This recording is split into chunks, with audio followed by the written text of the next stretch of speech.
Bonjour tout le monde, bienvenue sur l'après-ciné, la chaîne du passionné. Aujourd'hui, je vais vous parler du film Le sous-sol de la peur. L'histoire. Fool vit dans le ghetto de Los Angeles lorsque sa famille est à bout de misère. Il se laisse convaincre par deux de ses amis de cambrioler une maison où nul n'ose plus s'aventurer depuis des années. La nuit, des soupirs et des gémissements s'en échappent, et un couple démoniaque en garde l'entrée. Fool parvient à s'introduire dans la maison, où il va vivre la plus terrifiante des expériences. Ce film est vraiment sympathique. Il est vraiment divertissant. Les deux genres qui sont la comédie et le film d'horreur se marient très bien ici. En plus de faire une analyse sociale de la société américaine de cette époque, c'est-à-dire début des années 1990, j'ai vraiment pris un énorme plaisir à voir ce film. C'est du super fun. En effet, ce petit Fool qui s'introduit dans cette maison diabolique,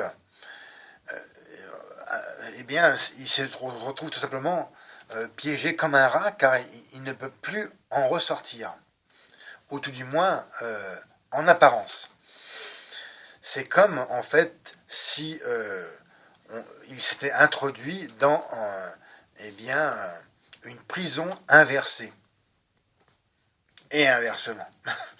C'est comme une boîte à malice, cette maison. Il y a plein de sorties qui déboulent sur d'autres couloirs, des couloirs qui déboulent sur une éventuelle sortie, et j'ai trouvé ça vraiment que c'était une bonne idée.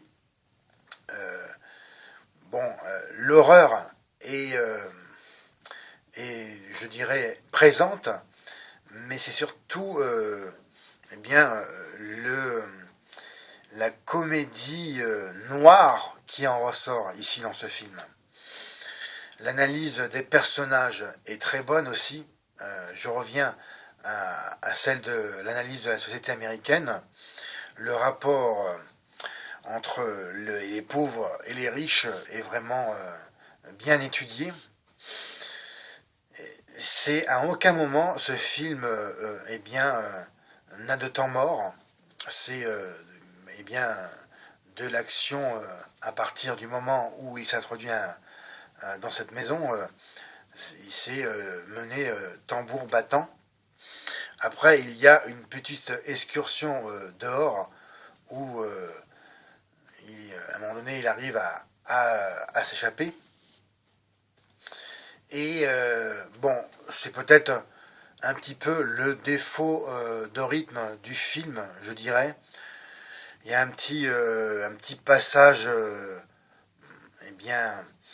pas mou si vous voulez, mais ça casse un petit peu en fait le rythme du film. Mais après, c'est pour mieux revenir. J'ai trouvé la composition d'acteurs qui jouent le couple qui n'en est pas un. En fait, c'est tout simplement le frère et la sœur qui gardent la maison diabolique. Leur interprétation est vraiment délicieuse. Ils sont vraiment frappadingues. Leur folie n'a d'égal que leur côté diabolique, qui est mis en évidence pour le frère, qu'en fait c'est un cannibale. Et c'est vrai que ça renforce bien sûr tout le côté glauque de l'histoire, parce qu'au début on le voit manger près d'un feu, mais on ne sait pas trop ce que c'est comme nourriture. Après, l'on est confronté à cette population souterraine. Ce que j'ai vraiment aimé, ce côté glauque et ténébreux, mais qui là en fait c'est toujours dans le ton de la comédie noire. C'est pas dans l'horreur pure et dure. C'est ce que le réalisateur a réussi vraiment à bien fusionner ces genres, car ils ne sont pas forcément fusionnables pour moi. Pour ce qui est des effets spéciaux et des maquillages, alors c'est un peu, je sais pas, je dirais pas le point faible, mais ce qui est un peu mal vieilli. On voit pas forcément bien en détail l'apparence de ces enfin, ce ne sont pas des zombies, mais ils sont présentés en fait comme un garde-manger en fait, tout simplement. Enfin, moi c'est ce que j'ai compris. Après, peut-être que d'autres personnes qui ont vu ce film penseront que ce sont des zombies ou des monstres. Tout du moins, il n'y a pas d'explication véritable quant à leur identité, c'est vrai. Dans ce film, ce n'est pas clairement expliqué, mais qui sont-ils, ces fameux gens en dessous des escaliers? Pour moi, c'est ce que j'ai compris, c'est qu'en fait, ils sont de la nourriture pour le frère, clairement, qui est cannibale. La sœur, c'est obscur, on ne sait pas du tout. Et, le maquillage, c'est vrai que à un moment donné, on voit de près un des, c'est pas des monstres, mais ils sont présentés comme tels, mais je dirais garde-manger, un garde-manger qui arrive, on arrive bien à voir sa figure, mais c'est vrai que c'est pas, c'est un peu mal vieilli quand même. C'est pas ce que j'ai trouvé de mieux dans le film au niveau du maquillage. Il y a quelques effets gore qui sont pas mal, mais sans trop. Il y a une scène où on voit vraiment sa taillade dans la chair. Bon, c'est sympa comme effet, c'est bien rendu. Le scénario, je reviens à celui-ci, il est très bon. Une espèce de maison qui n'est pas hantée, mais en fait, qui est présentée comme une légende urbaine. Pour moi, c'est ce que j'ai compris aussi. On peut rentrer, mais on ne peut jamais en sortir. J'ai trouvé ça, j'ai une espèce de maison diabolique, en quelque sorte. Le jeu des autres acteurs et actrices, dans l'ensemble, ils sont très bons, j'ai trouvé, notamment le petit Fool, qui est interprété par, si je me trompe pas, Brandon Adams, c'est ça, oui. En fait, son surnom en français, c'est Toufou. Et il s'appelle, son prénom c'est Dexter, dit Toufou. Il joue vraiment la petite souris qui joue à cache-cache dans la maison. Et vraiment, j'ai trouvé ce film jubilatoire, sans négliger quand même l'aspect glauque de la maison. Et c'est vraiment trouvé ça divertissant, de tous ces couloirs dans les cloisons des murs, c'est vraiment dingue. Ce que j'ai bien aimé aussi dans ce film, c'est le décalage, c'est vraiment extrêmement décalé, non seulement par rapport à l'apparence, par exemple, du frère, lors d'une scène de film, et aussi certains décalages d'autres personnages plus ou moins secondaires. Je ne vais pas trop rentrer dans le détail quand même pour vous laisser le plaisir de voir ce film. La musique, par contre, elle n'a pas, la bande originale du film m'a pas laissé un souvenir particulier. Je vous dirais que c'est le point faible aussi du film. Ouais, ça aurait pu être, être un peu plus angoissant, je pense. Et, que dire d'autre sur ce film? Eh bien, pour résumer, je vous conseille de le voir eh bien, sur YouTube. Il est disponible normalement toujours actuellement. Hein. Pourquoi s'en priver? Puisque bon, il ne faut pas compter sur la télévision française pour avoir un espoir de diffusion, malheureusement. Je reviens quand même à l'époque où ça a été tourné. Donc c'était début des années 90, plus exactement 1991, qui coïncide aussi, si je me qui coïncide, où en fait un an après, peu de temps après le film, en 1992, ont eu lieu les émeutes de Los Angeles. Et d'ailleurs, c'est là où se passe ce film. Il faut savoir que, eh bien, il y avait énormément de misère.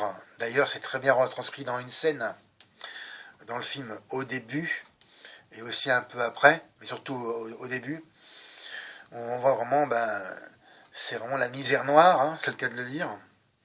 Et j'ai trouvé que c'était bien filmé, bien retranscrit. La photographie du film, qui est très importante pour moi, comme vous le savez, est de très bonne facture. Il n'y a rien à redire. Des bons cadrages. Je n'ai pas noté de faux raccords. Les lumières sont elles sont vives au début. Et justement, j'en parlais dans une de mes vidéos. Si on est observateur, dans les films d'horreur, vous avez toujours, en général, ça commence le jour. Et petit à petit, eh bien, l'obscurité arrive. Et les ténèbres prennent possession de la lumière. Mais là, on voit assez bien le cheminement. En fait, c'est une fois qu'il s'introduit dans la maison, c'est tout de suite, eh bien, quand même assez glauque à un moment donné. Ça devient vraiment de plus en plus glauque au fur et à mesure après. Et même si c'est toujours la lumière du jour, mais qui devient de plus en plus diffuse, et ça j'ai bien aimé. Voici déjà pour mes premières impressions. Maintenant, comme à mon habitude, je vais vous parler de la fiche technique du film. Alors, il faut savoir que le titre original, c'est The People Under the Stairs, qui est un film d'épouvante, comédie, hein, comédie épouvante, réalisé par Wes Craven en 1991, sur une musique de Don Peake et Graham Revel, excusez-moi pour la prononciation. Malheureusement, ça n'a pas du tout retenu mon attention, cette musique, d'une durée de 102 minutes. Il faut savoir qu'il a été interdit. Alors, il y a eu 2 interdictions, au moins de 16 ans et 12 ans en version censurée. Alors, je ne sais pas si sur YouTube c'est la version censurée ou pas. Je ne sais pas du tout. J'ai pas pensé à ça. Je peux toujours poser la question au youtubeur qui a mis ce film. Pour moi, ce sera une version censurée, interdite au moins de 12 ans. Forcément, 16 ans, c'est un peu plus gore, mais c'est à vérifier. Éventuellement, si j'arrive à avoir la réponse, je vous mettrai dans le descriptif de ma vidéo, comme à mon habitude, regardez en dessous, hein, dans à propos, hein, l'onglet à propos.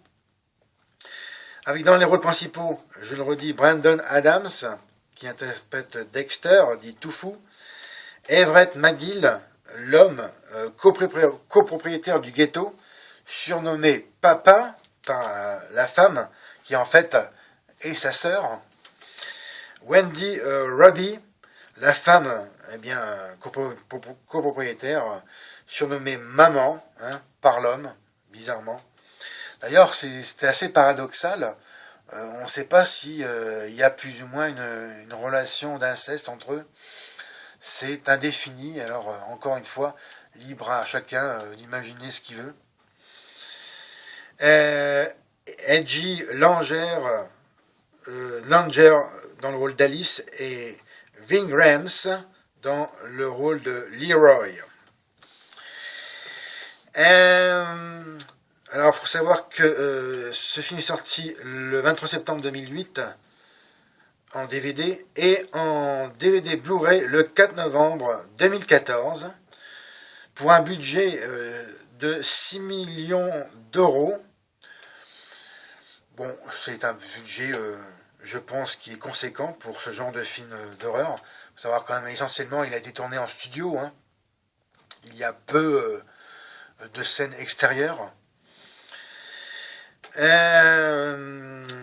Alors, il faut savoir que ce film a eu une récompense qui a valu à Wes Craven le Pegasus Audience Award lors du Festival international du film fantastique de Bruxelles en 1992. Et les lieux de tournage, il a été essentiellement tourné entre la Californie, à Los Angeles, et New York City, bizarrement, carrément l'opposé, hein, en distance, je ne sais pas pourquoi. Et voici ce qui conclut cette vidéo. Ah oui, c'est un film américain aussi, c'est bon à savoir. Ce sera donc tout pour aujourd'hui concernant ce film. Faut savoir quand même, j'ai une autre information aussi. Date de reprise, c'est une information toujours que je prends sur allociné.fr. Alors, ça n'a pas parole d'évangile, loin de là, mais c'est juste une information factuelle que je donne. Il y a une date de reprise qui a été faite le 4 avril 2001 pour une date de sortie en 15... une date de reprise le 4 avril 2001. Alors, je pense que c'est peut-être la version remasterisée, tout simplement, du film en DVD, peut-être, ou au moins un dépoussiérage du film. Pour moi, c'est ça, hein, parce que quand même, c'est un film qui était assez ancien, hein, 23 ans d'âge. Pour finir sur Wes Craven, qui nous a quittés en cette toute fin août 2015.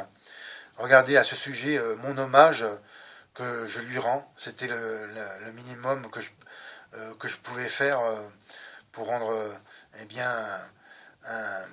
un brillant hommage, enfin un brillant hommage, je veux dire au moins un hommage conséquent pour ce grand cinéaste qu'il était. Je vous remercie de m'avoir suivi pour cette critique. Je vous donne ma note du film. Eh bien, c'est un bon 15 sur 20.